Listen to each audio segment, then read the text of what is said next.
Hello friends, welcome back to the next lecture NEET crash course biology જે છે એમાં આપણે આગળના લેક્ચર જે છે એમાં યુનિટ નંબર 7 જે છે એ પૂરું કરેલ હતું. બરાબર, 7 જે છે એમાં 5, 6, 7 ચેપ્ટર પૂરા કર્યા. પછી એના પછી યુનિટ 8 જે છે એમાં 8મું ચેપ્ટર માનવ રોગોવાળું એ પૂરું કર્યું.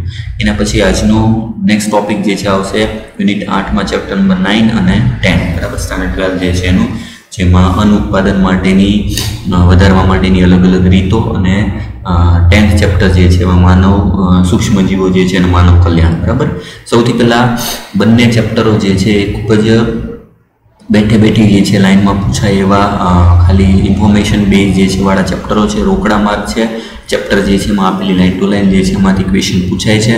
અને ખાસ કરીને બધા જે એમાં એક્ઝામ્પલ્સ બધા આપેલા છે, એક્ઝામ્પલ્સ બેઠે બેઠી લાઇન જે છે એમાં પૂછાય છે. એટલે એની હાઇલાઇટ જે છે એ ફટાફટ જોઈ લઈએ.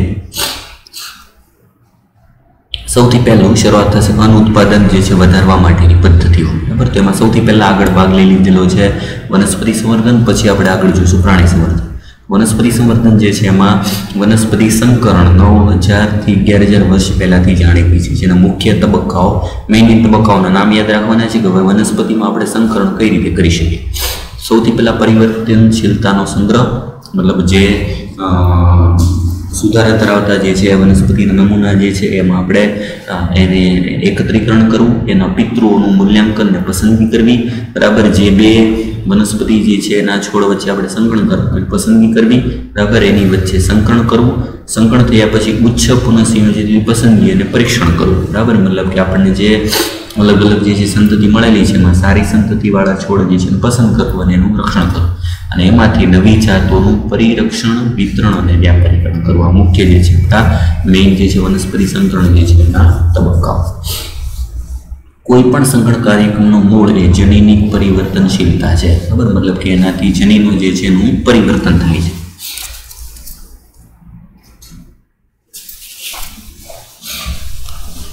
એના પછી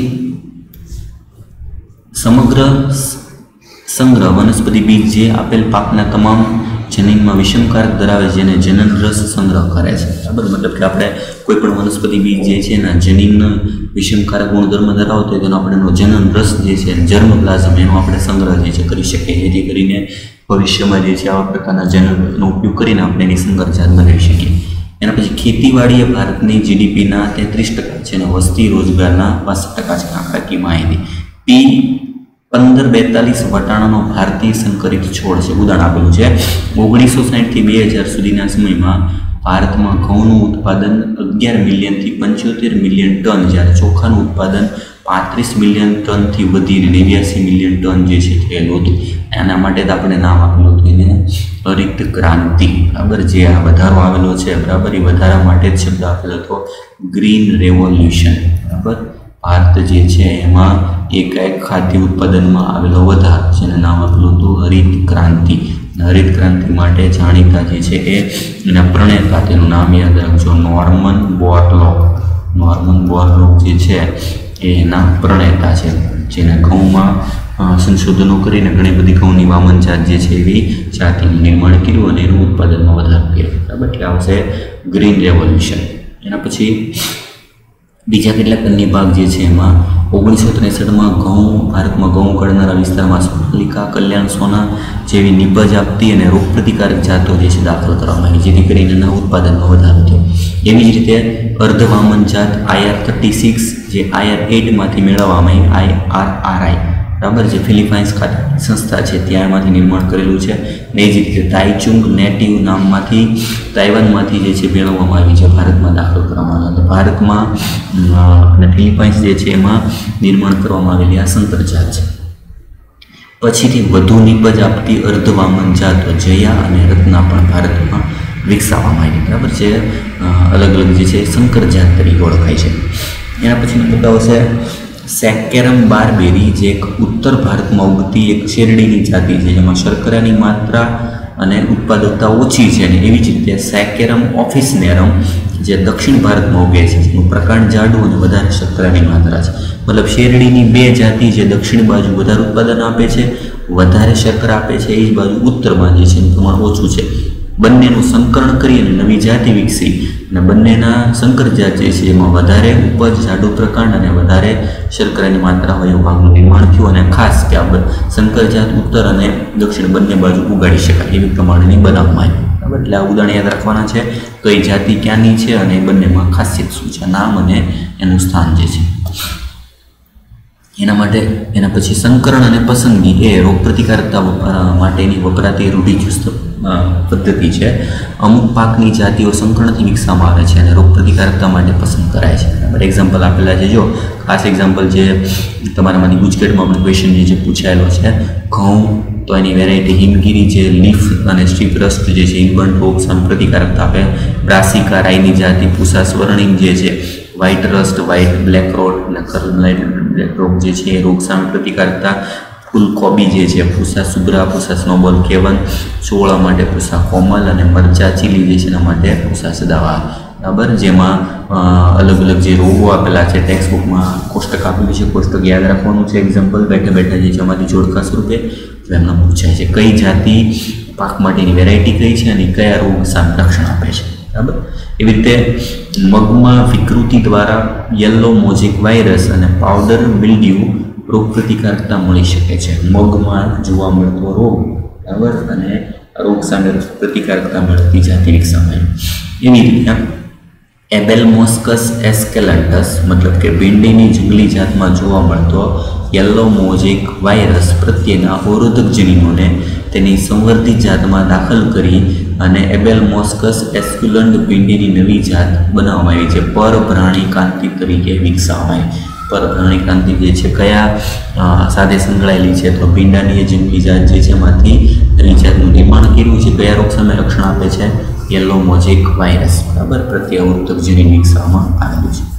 કેટલાક વનસ્પતિમાં જોવા મળતા રોમમય પર્ણ કીટકો માટેના અવરોધ સાથે સંકળાયેલા, જેમ કે જેસિડ્સ પ્રત્યે કપાસમાં અને સિરિયલ લીફ બ્લિટલ જે છે ઘઉંમાં પ્રતિરોધક રોગ. બરાબર, એમાં વનસ્પતિમાં કયા રોગ સામે, કયા કીટકો સામે પ્રતિકારકતા મેળવે છે એના માટેનું પણ કોષ્ટક જે છે આપેલું છે, એ પ્રમાણે યાદ રાખવાનું છે. બરાબર, જેમ કે ઘઉંમાં કઠણ પ્રકાંડ એ સોફલાય અને લીસાપર્ણ તથા ફળના રસ વગરની કપાસની જાતો બોલસ્વોમ જે છે એને આકર્ષી નથી.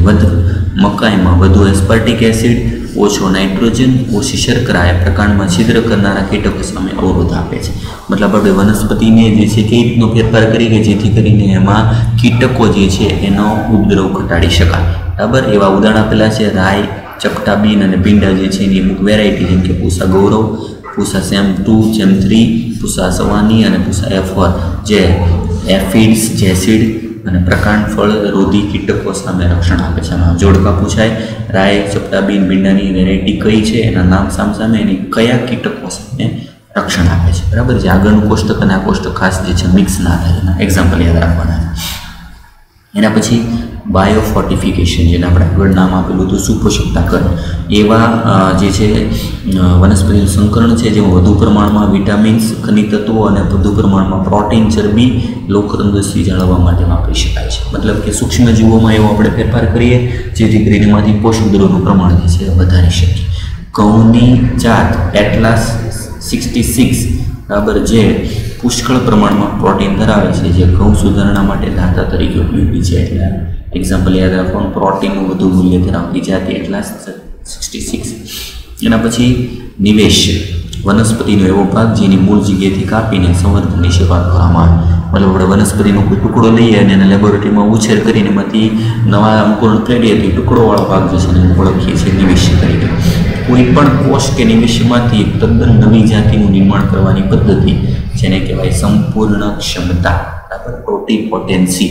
એક કોષમાંથી આખી વનસ્પતિ નવી નિર્માણ કરવાની પ્રક્રિયા. સૂક્ષ્મ પ્રજનન, માઇક્રો પ્રોપોગેશન એવું નામ છે ઇંગ્લિશમાં. એવી પદ્ધતિ છે જેમાંથી પેશી સંવર્ધનથી આપણે હજારો વનસ્પતિનું ઉત્પાદન જે છે કરી શકીએ. પેશી સંવર્ધન પદ્ધતિ જે વનસ્પતિઓનું ઉત્પાદન થાય છે એને સોમોક્લોનલ્સ કહે છે. સોમોક્લોનલ જે છે પદ્ધતિ શું છે? જો એક સંકર જાત કે જે બે જાતિના દૈહિક કોષોના જોડવાથી બને તો એને દૈહિક સંકર જાત કહે છે. સોમેટિક હાઇબ્રિડાઇઝેશન, સોમેટિક કોષો મતલબ દૈહિક કોષો. જો બે દૈહિક કોષોને જોડીને એમાંથી સંકરજાત બનાવવા આવે તો આ પદ્ધતિ જે છે એને કહેવાય દૈહિક સંકરણ. બરાબર, સોમોક્લોનલ જે છે સોમેટિક હાઇબ્રિડાઇઝેશન.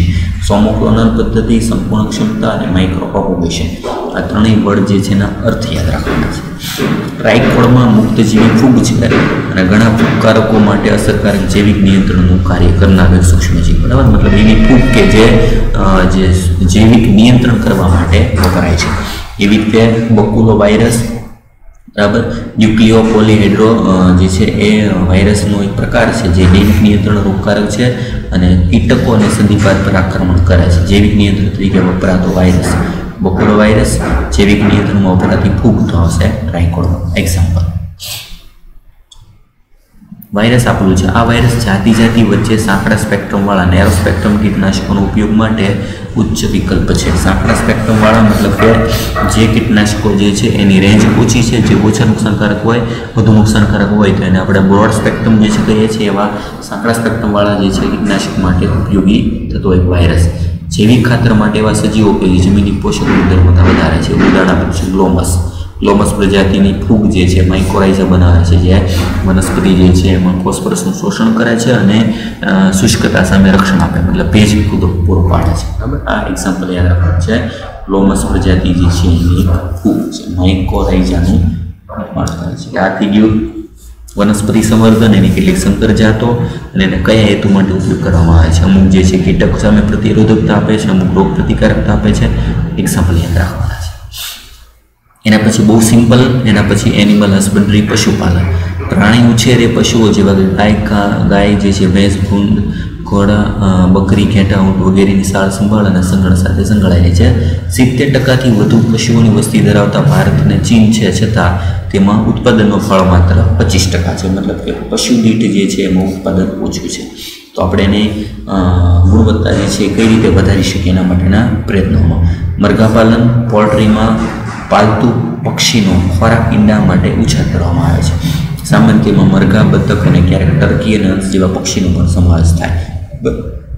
જેમાં આપણો હેતુ છે મુખ્ય પ્રાણીનું ઉત્પાદન વધારી અને ઊંચી ગુણધર્મ ધરાવતી જાતિને ઉત્પન્ન કરવો. બરાબર, જે સંકરણ કરીને કરવામાં આવે. સંકળનના પ્રકાર, એમાં પહેલું સંકળન અંતઃસંકરણ. વધુ નજીકના સંબંધ ધરાવતા સજીવો જેમાં 4 થી 6 પેઢી સુધી જે છે જેમાં સમાનતા હોય અને સંકળન કરવામાં આવે, જેનાથી સમયુગ્મતા જે છે મહત્વ છે. મતલબ શુદ્ધ જાતિ આપણે કોઈ પણની મેળવીએ, શુદ્ધ વંશ, એમાં અંતઃસંકરણ જે છે એ ફાયદાકારક છે. અંતઃસંકરણ હાનિકારક પ્રચ્છન્ન જનીનોને ખુલ્લા કરે, જેથી કરીને એમાં પસંદગી દ્વારા અંત લાવી શકાય. તે ઉચ્ચ લક્ષણ ધરાવતા જનીનોના સંગ્રહમાં અને ઈચ્છનીય જનીનોના નિકાલમાં, ઈચ્છનીય નહીં પણ અનિચ્છનીય જેનો નિકાલ કરવામાં મદદરૂપ થશે. બરાબર, ફાયદો શું છે? જે આપણે જોઈએ છીએ એવા લક્ષણોનો સંગ્રહ કરવો, નથી જોઈતા હોય જનીનનો નિકાલ કરવો, એના માટે આપણે અંતઃસંકરણ પ્રેરી શકીએ. શું થાય એનાથી? જો અંતઃસંકરણ ખાસ કરીને નજીકનું અંતઃસંકરણ ફળદ્રુપતામાં ઘટાડો કરે છે અને ઉત્પાદકતા ઘટાડે છે, જેને અંતઃસંકરણ ડિપ્રેશન કહે છે. અંતઃસંકરણ નિરાશા જે બહિર્સંકરણ દ્વારા દૂર કરી શકીએ. આપણે કોઈ પણ અંતઃસંકરણમાં એકવાર ખાલી બહિર્સંકરણ કરી નાખીએ એટલે એમાં અંતઃસંકરણ દબાણ જે ઉત્પન્ન થાય છે, બરાબર, એ અંતઃસંકરણ દબાણને આપણે દૂર કરી શકીએ. આ થઈ ગયો પહેલો પ્રકાર. નેક્સ્ટ એના પછી આવે છે બહિર્સંકરણ. બહિર્સંકરણ મતલબ એકબીજા સાથે સંબંધ ન ધરાવતા તેવા પ્રાણીઓ વચ્ચેના સંકરણને બહિર્સંકરણ કહે છે, જેમના પૂર્વજો જે છે 4-6 પેઢી જે છે સુધી મળતા ન હોય એવા પ્રાણીઓ વચ્ચેનું સંકરણ.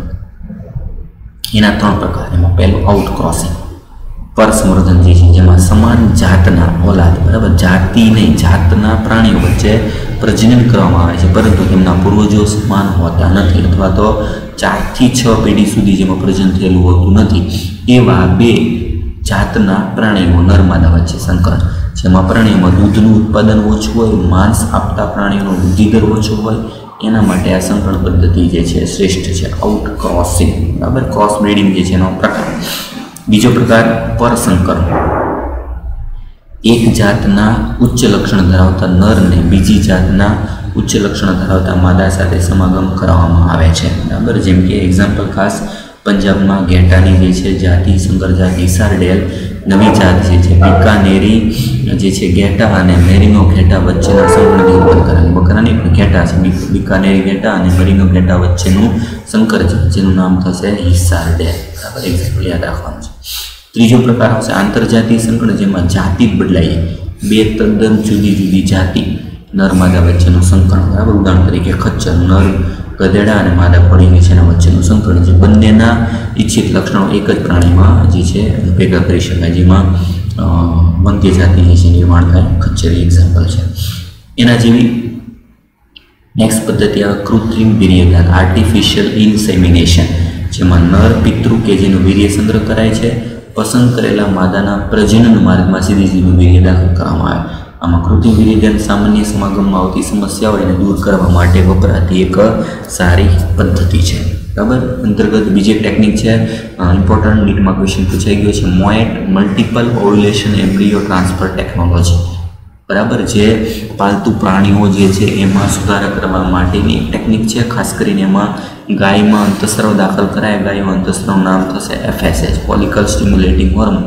અંતઃસ્રાવ દાખલ કરી જે પુટિકાને પરિપક્વ ચાલુ કરે છે અને સુપર ઓવ્યુલેશન કરે છે, મતલબ 4 થી 6 અંડકોષો એક સાથે મુક્ત કરશે. એકની જગ્યાએમાં અંડકોષનું પ્રમાણ જે છે વધી જશે. હવે ગાયને આટલા સાથે સમાગમ કરવામાં આવે છે અને કૃત્રિમ વીર્યદાન કરાવાય છે. કૃત્રિમ વીર્યદાન દ્વારા 8 થી 16 કોષની અવસ્થાએ પહોંચેલા ફલિતાંડને શસ્ત્રક્રિયા વિના બહાર કાઢી સેરોગેટ માદા, બરાબર, ભાડુતી માદા જે છે, મતલબ જે માદા ખાલી એ બચ્ચાને જન્મ આપવાના સમયના જનીનો નથી એ માદામાં દાખલ કરવામાં આવે છે. નર પ્રાણીઓની જાતો મોટી સંખ્યામાં અને ટૂંકા સમયમાં સફળતાપૂર્વક પેદા કરી શકાય છે. આ પદ્ધતિ દ્વારા આપણે ઘણી બધી નવી જાતો જે છે એનું સંકરણ બહુ સફળતાવંત જે છે એના સારા દર પ્રમાણે આપણે પ્રેરી શકીએ. નામ યાદ રાખવાનું છે. મોએટ કયો અંતઃસ્રાવ ઉપયોગ થાય, FSH, બરાબર, સુપર ઓવ્યુલેશન પ્રેરી, અને એનું જે છે વધારે સફળતાપૂર્વક સંકરણ જે છે પ્રેરી શકીએ. એના પછી આવશે મધમાખી ઉછેર, જેને કહીએ છીએ એપીકલ્ચર. મધમાખી ઉછેર મધના ઉત્પાદન અને મધપૂડાની જાળવણી સાથે સંકળાયેલું વિજ્ઞાન, બરાબર, જેનો મુખ્ય આપણો હેતુ છે મધ અને મીણ પણ મેળવવામાં આવે છે. મધમાખી ઘણા પાકની જાતિમાં પરાગનયન કરે છે. મધપૂડાને પુષ્પોદ્ભવ દરમિયાન ખેતરમાં રાખવાથી વધુ પરાગનયન થાય છે અને પાકનું ઉત્પાદન વધે છે, બરાબર. એમાં પાક છે નહીં. મત્સ્ય ઉછેર, બરાબર, મત્સ્ય ઉછેર જે ફિશરી, જેમાં માછલી, સ્તરકવચીઓ મતલબ કે મૃદુકાય, સંધિપાદ જેવા જલી પ્રાણીઓને પકડવા, પ્રક્રિયા અને વેચાણ કરવા સાથેનો ઉદ્યોગ. જેમાં એક્ઝામ્પલ ખાસ યાદ રાખવાનું છે. મીઠા પાણીની માછલીઓ કઈ છે, કટલા, રોહુ અને મ્રીગલ, સામાન્ય કાર્પ, અને દરિયાઈ માછલીઓ હિલ્સા, સરડીન, મેકરેલ અને પોમ્ફેટ. એક્ઝામ્પલ પૂછે છે. મીઠા પાણીની માછલી કઈ છે અને ખારા પાણી. ભારતમાં બ્લુ રેવોલ્યુશન, બરાબર, મત્સ્ય ઉત્પાદનમાં વધારવા માટેનો જે છે એ ક્રાંતિ, ધૂરી ક્રાંતિ તરીકે ઓળખાય. બ્લુ રેવોલ્યુશન મતલબ મત્સ્ય ઉદ્યોગ જે છે એમાં એકાએક આવતો વધારો. આ થઈ ગયું ચેપ્ટર નંબર જે છે 9. એના પછી એના જેવું નેક્સ્ટ જે છે ચેપ્ટર આવશે સૂક્ષ્મજીવ અને માનવ કલ્યાણ, ચેપ્ટર નંબર 10, બરાબર. એક લાઈનમાં એક્ઝામ્પલ આપેલા છે કયા કેવા સૂક્ષ્મજીવો જે છે માનવ માટે ઉપયોગી છે અને કઈ રીતે ઉપયોગી છે, બરાબર. કયા કયામાંથી જે છે ભાગ જે છે પૂછાય છે, એક્ઝામ્પલ યાદ રાખવાના છે, બરાબર. તો એના પછી ઘરગથ્થા ઉત્પાદનમાં સૌથી પહેલાં વપરાયેલા સૂક્ષ્મજીવો, તો એમાં સૌથી પહેલું જે છે ઉદાહરણ આવે છે દહીં. દૂધમાંથી દહીં જે છે બનાવવાવાળા બેક્ટેરિયા લેક્ટોબેસિલસ. વૃદ્ધિ વખતે લેક્ટોબેસિલસ એસિડનું ઉત્પાદન કરે છે, દૂધના પ્રોટીનને જમાવે છે અને આંશિક પાચન કરે છે. લેક્ટોબેસિલસ ઉપરાંત વિટામિન B12નું શોષણ પણ વધારે છે, બરાબર. ઉંદરમાં સૂક્ષ્મજીવોના રોગથી પણ બચાવે. લેક્ટોબેસિલસ બેક્ટેરિયા એના કાર્ય આવેલા છે. B12ના શોષણમાં મદદરૂપ, દૂધમાંથી દહીં બનાવવાનું કાર્ય. કણક બેકર સિસ્ટ અથવા આથવણ દ્વારા બ્રેડ જે છે કરતા કણકનું ફૂલવું CO2 વાયુનું ઉત્પાદન, બરાબર. બ્રેકર સિસ્ટ જે છે જે આથો હોય આથવણ એમાંથી બ્રેડ ઉત્પન્ન કરનારા બેકર સિસ્ટ ચીઝ બનાવવા માટે કેટલીક લાક્ષણિક પ્રકારની ચીઝની બનાવટ સ્વાદથી ઓળખાય છે, બરાબર. જેમાં નામ આપેલા છે કે ચીઝના પ્રકાર અપરિપક્વ ચીઝ, રોકફીફોર્ડ ચીઝ અને સ્વિસ ચીઝ, બરાબર. બેક્ટેરિયાની શર્માની જે છે એમાં ઉપયોગ થાય છે પ્રમાણે એના નામ યાદ રાખવાના છે. કયા કયા રોકફોર્ડ ચીઝ બનાવવામાં ફૂગ વપરાય છે, સ્વિસ ચીઝ જે છે બનાવવા માટે પ્રોપિયોનિક શર્માની બેક્ટેરિયા જે છે એનો ઉપયોગ થાય છે. કેટલાક ઔદ્યોગિક ઉત્પાદનમાં સૂક્ષ્મજીવો વપરાય છે, જેમ કે આથવણથી બનાવેલા પીણા, બિયર, વાઇન, બ્રાન્ડી, રમ, વિસ્કી, જીન, બરાબર. જેમાં જવમાંથી મેળવવામાં આવે, દ્રાક્ષમાંથી વાઇનનું નિસ્યંદન, મોલાસીસમાંથી, અનાજમાંથી અને સિકલ જે છે સીલ્સ મતલબ કે જે ધાન્યમાંથી મેળવવામાં આવે છે. અલગ અલગ માત્રામાં આલ્કોહોલ જે છે એની માત્રા જોવા મળે છે, એની માત્રા આપેલી છે. નેક્સ્ટ આવશે એન્ટીબાયોટિક્સ, જેમાં સૌથી પહેલી પેનિસિલિન એન્ટીબાયોટિક, પ્રથમ શોધાયેલી એન્ટીબાયોટિક એલેક્ઝાન્ડર ફ્લેમિંગ દ્વારા શોધાયેલી, જેમાં અર્નેસ્ટ ચેન અને હાવર્ડ ફ્લોરે જે છે પણ એના મદદગાર જે છે રહેલા હતા, બરાબર. જેમાં પેનિસિલિન જે ખાસ રસાયણો, ઉત્સેચકો અને કેટલાક સક્રિય પદાર્થો, જેમાં સાઇટ્રિક એસિડ, બરાબર, વિટામિન સી જે છે એસ્પરજીલસ નાઇજર એમાંથી મેળવવામાં આવેલું, એસિટિક એસિડ એસિટોબેક્ટર એસેટીમાંથી મેળવવામાં આવેલું છે, બ્યુટેરિક એસિડ ક્લોસ્ટ્રીડિયમ બ્યુટિલિકમમાંથી, અને લેક્ટિક એસિડ લેક્ટોબેસિલસ બેક્ટેરિયા, એટલે આ બેક્ટેરિયામાંથી મેળવવામાં એક જ ફૂગ છે એસ્પરજીલસ નાઇજર, જેમાંથી સાઇટ્રિક એસિડ મેળવવામાં આવે છે, બાકી બધા બેક્ટેરિયામાંથી મેળવવામાં આવેલા એસિડ. એ રીતે કેટલાક ઉત્સેચકો જેમ કે લાઇપેજ ઉત્સેચક ડિટર્જન્ટમાં વપરાય છે, જે લોન્ડ્રીમાં જે છે તેલવાળા ડાઘા દૂર કરવા વપરાય છે, પેક્ટિનેજ અને પ્રોટીએજ, બરાબર, જે જ્યુસને ચોખ્ખા કરવા માટે વપરાતા ઉત્સેચકો, સ્ટ્રેપ્ટોકાઇનેસ જે ક્લોટ બ્લસ્ટર એટલે રુધિરવાહિનીમાં જે ગાંઠ થયેલા હોય, ગંઠાઈ ગયેલું રુધિર હોય એને તોડવા માટે વપરાતો ઉત્સેચક. કેટલાક બાયો જે છે મોલેક્યુલ્સ જેમ કે સાયક્લોસ્પોરિન એ અંગ પ્રત્યારોપણમાં પ્રતિકારકતા ઘટાડનાર ઘટક, બરાબર, જે ફૂગમાંથી ઉત્પન્ન થાય છે. ટ્રાઇકોડમાં પોલિસ્પોરમ નામની ફૂગ જે જેમાંથી મેળવવામાં આવતું રસાયણ, બરાબર, જે અંગ ટ્રાન્સપ્લાન્ટ કરે ત્યારે ઇમ્યુનો ડિપ્રેશન તરીકે વર્તે છે. સ્ટેટિન્સ જે રુધિર કોલેસ્ટ્રોલ ઘટાડવા માટે ઉપયોગી છે. મોનોસ્કસ પુર્પુરિયસ નામની ઈસ્ટમાંથી મેળવવામાં આવતું રસાયણ. નેક્સ્ટ એના પછી બાયોગેસ ઉત્પાદનમાં વપરાતા સૂક્ષ્મજીવો, બરાબર, જેમ કે બાયોગેસ સૂક્ષ્મ વિવિધ ગેસનું મિશ્રણ છે, એમાં ખાસ કરીને મિથેન જે સૂક્ષ્મજીવ પ્રક્રિયામાંથી પસાર થાય તેનું ઇંધણ તરીકે ઉપયોગી છે. જે પ્રકારનો વાયુ બને છે તે સૂક્ષ્મજીવી અને કાર્બનિક પ્રક્રિયાનો ઉપયોગ કરે છે એના ઉપર નિર્ભર છે. મિથેનોજન સેલ્યુલોનિક પદાર્થ અજારક રીતે ઉગે છે અને વધારે માત્રામાં મિથેનની સાથે CO2 અને H2 ઉત્પન્ન કરે છે. મિથેનોજિન્સ બેક્ટેરિયા, બરાબર, જે આગળ આવી ગયું છે. ઢોરના ગોબરમાં બેક્ટેરિયાનું પ્રમાણ વધારે હોવાથી તે ગોબર ગેસના ઉત્પાદનમાં વધારે મદદ કરે છે અને તે ગોબર બેક્ટેરિયાથી ભરપૂર હોય છે, માટે તે બાયોગેસના નિર્માણમાં વાપરી શકાય. તેનું નામ આપ્યું છે ગોબર ગેસ. કયા બેક્ટેરિયા આવશે? મિથેનોજિન્સ બેક્ટેરિયા.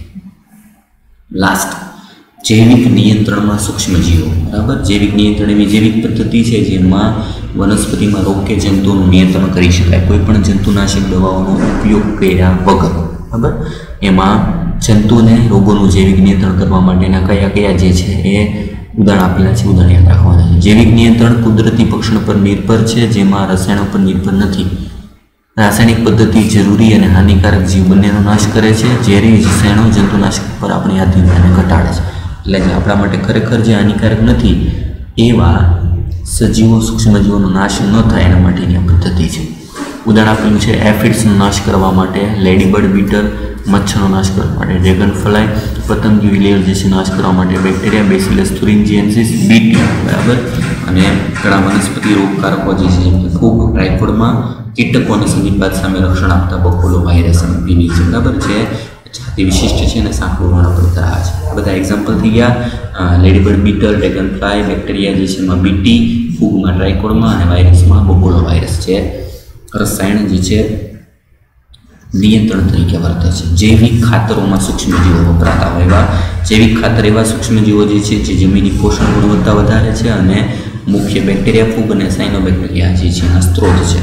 ઉદાહરણ તરીકે બેક્ટેરિયામાં રાઇઝોબિયમ સહજીવી, એઝોસ્પાઇરિલિયમ અને બેઝિટોબેક્ટર મુક્તજીવી બેક્ટેરિયા છે, નાઇટ્રોજન સ્થાપન કરે છે. ફૂગમાં માઇકોરાઇઝા જમીન જે છે એમાંથી ફોસ્ફરસનું શોષણ કરવાનું અને ભેજ રાખવાનું કાર્ય કરે છે. સાયનોબેક્ટેરિયા એના વિનાનો સ્ટોક અને ઓસિલેટર, ડાંગરના ખેતરમાં વપરાતા સ્વયંપોષી તરીકે સાયનોબેક્ટેરિયા. કાર્બનિક ખેતીમાં રાસાયણિક ખાતરના બદલે જૈવિક ખાતરનો ઉપયોગ કરી શકીએ, બરાબર. એટલે માત્ર ને માત્ર એક્ઝામ્પલ્સ જે છે બધા યાદ રાખવાના છે, જોડકા સ્વરૂપે જે છે ભાગ બનાવી નાખવાનો છે અને બેઠી બેઠી લાઈનવાળા ક્વેશ્ચન જે છે એમાંથી પૂછાય છે, બરાબર. અને પછી નેક્સ્ટ આવે છે આપણે યુનિટ 9. યુનિટ 9 અંતર્ગત બાયોટેકનોલોજીવાળો ભાગ જે છે આપણે આના પછીના નેક્સ્ટ જે છે લેક્ચરમાં અભ્યાસ કરશું, બરાબર. ટેક્સ્ટ બુકમાંથી લાઈન ટુ લાઈન જે છે તમારે યાદ રાખવાનું છે, એમાંથી બેઠા બેઠા ક્વેશ્ચન નીટમાં પૂછાય છે.